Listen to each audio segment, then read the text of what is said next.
the wound system introduced in Monster Hunter Wilds seems to be a fairly straightforward mechanic to increase damage at first glance, but there is much nuance and secrets behind how it works. It also linked tightly with other systems that have always been in the game, such as weak points, damage threshold, and Hitzone Value. So in this video, I want to give a full breakdown of how the wound system works and how we can utilize its full potential. But first, let's cover the basics. There are 3 stages of a wound. The tender state. After repeated attacks, a body part shows white scars, indicating it's close to being wounded. The wounded state. Continued attacks turn the area into a bright red wound, increasing its Hitzone value and making it more susceptible to damage. More on this part later. You can observe this red wound by entering focus mode. The cooldown. After sufficient damage or a focus strike, the wound becomes covered in black scar tissue, entering a cooldown phase where it can't be wounded again immediately. Very similar to status build-up and part breaks, the wound system also works on a damage threshold. When certain damage is reached on a monster's specific part, a wound will appear. And this damage threshold is different per each monster and its body parts. This information can be found in the Kiranico online database, which I will link in the description below. The training dummy in the training area will need 50 damage to tender and create the white scar. Another 50 to open the white scar into a red wound. And further 100 damage will cause the wound to be destroyed. When fighting a real monster, however, this value can be influenced by other factors. Take Magala for example, the baseline hit point on the head is 170 to tender, 30 to open the wound, and another 100 for the wound to be destroyed. And on top of that, we also need to consider the quest and the multiplayer modifier. For the optional quest Misty Dabs, one player wound modifier is 3.6, so this means Magala head in this quest on a solo hunt will need 610 damage to tender, 108 to open the wound, and 360 for the wound to be destroyed. It's worth mentioning that excess damage dealt that surpasses the threshold for stage transition does not carry over to the next stage. Each state's damage counter resets upon transition. For example, the training dummy requires 50 damage to transit from a white scar to an open wound.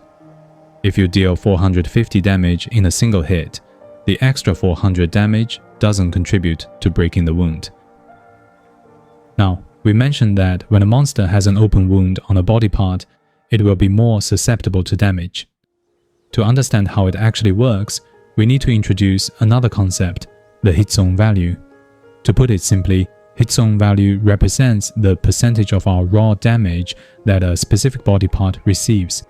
For instance, a head with a 65 Hitzone value takes 65% of our raw damage, and when a monster's body part is wounded, it will often increase its Hitzone value by a large amount. Again, use the training dummy for example.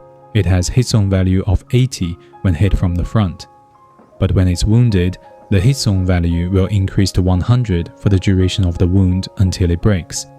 So that gives us an additional 20% of damage in this instance. Of course, the damage type that ignores armor and physical Hitzone value will not benefit from it, such as sticky ammo from bowgun, shelling attacks from gun lance, and file explosions from charge blade with impact file. Now, in an ideal situation, to fully benefit from an open wound, we should attack the wound itself for just the right amount before it breaks, and then use a high damage single hit to destroy the wound. Alternatively, we can also pop the wound with a focus strike after it has taken enough damage and is about to reach the breaking threshold, and this will maximize our damage output. This in practice is quite difficult to gauge outside of a script speedrun scenario, so I recommend simply being mindful of how much damage each wound can take with your current build and combos, instead of using focus strike to pop them immediately, and use that as your accumulated hunter's experience. The tender state with a white scar, however, will not increase Hitzone value. It functions as a buffer and a visual notification to tell us that a wound is about to open, and we should start to plan the next few combos to fully benefit from the wound. Additionally, certain weapons can also perform special moves when pressing the focus strike button on a white scar, and this will often open and close the wound immediately. Some other weapons can even start focus strike from a white scar straight away and immediately destroy it in the process. You might have also noticed tempered monsters all come with silver scars across their body. These ones are special scars that can be opened directly after dealing enough damage, and they will show as blue scars instead of red. Destroying these scars will give you a guaranteed topple with a very decent opening and a drop of heavy damage pods that can be used as slinger ammo to deal high damage. Another important information is that there is only a limited amount of wounds you can open per body part of each monster. You can again find this information in the Monster Hunter database, so don't expect to have more wounds on Arkveld's head if you and the group have already cleared 2 from it. This doesn't include the wounds you can get from mounting monsters. Those are your bonus. One thing to know about mounting is that while a player is mounted and creating wounds, if another player uses focus strike to destroy the wound created by the mounted player, the monster will topple and end the mount prematurely.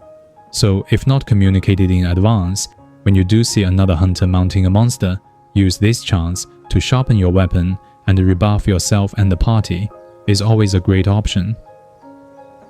Now here comes an armor skill that can benefit from wounds, Weakness Exploit. Weakness Exploit will increase affinity when our attack lands on weak points, with additional bonus affinity on open wounds. At level 5, we get 30% affinity on weak points and 20% on wounds. A weak point refers to any monster's body part that has a Hitzone value of 45 or above. In Wilds, the in-game Hunter's Note unfortunately doesn't give you the exact information. It does show weak points for some of the monsters, but not all. But if in doubt, you can never go wrong with just hitting them in the head.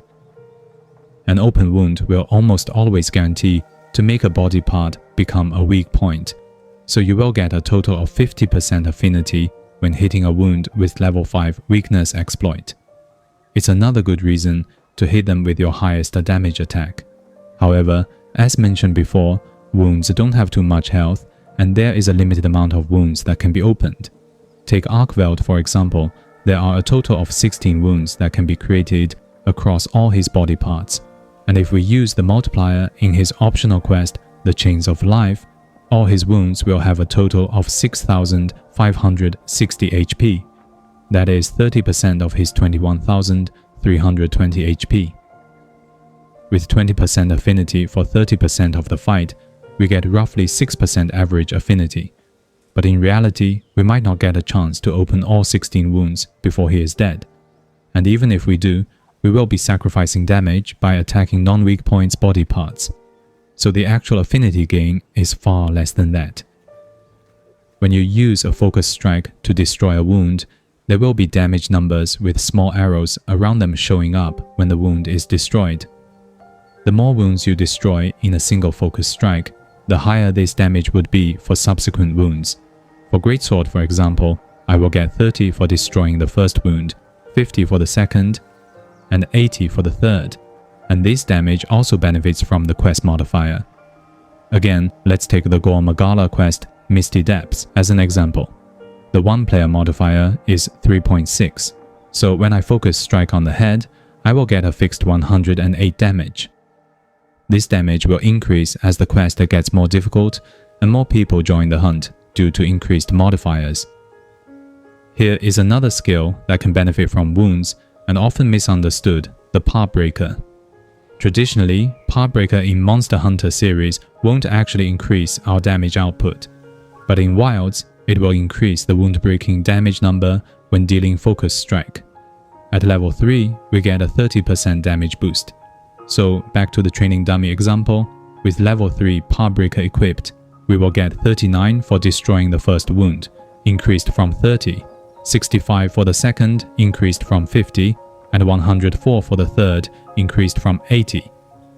So you can easily see this number become very high in more difficult multiplayer quests due to high modifiers, especially when you are using weapons that can break multiple wounds at the same time, such as greatsword or longsword. Finally, let's address the elephant in the room, Flayer, the skill designed around the wound systems. This skill essentially has two effects. The first is to increase the efficiency of inflicting wounds on monster parts. This is done via applying a wound damage multiplier. The second is similar to how blast status works. Upon accumulating sufficient Flayer status buildup, it triggers a fixed non-elemental damage burst. The caveat is its activation mechanics. First of all, similar to status, it also has a chance-based activation. Each eligible attack has approximately a 33% chance to apply Flayer's effects.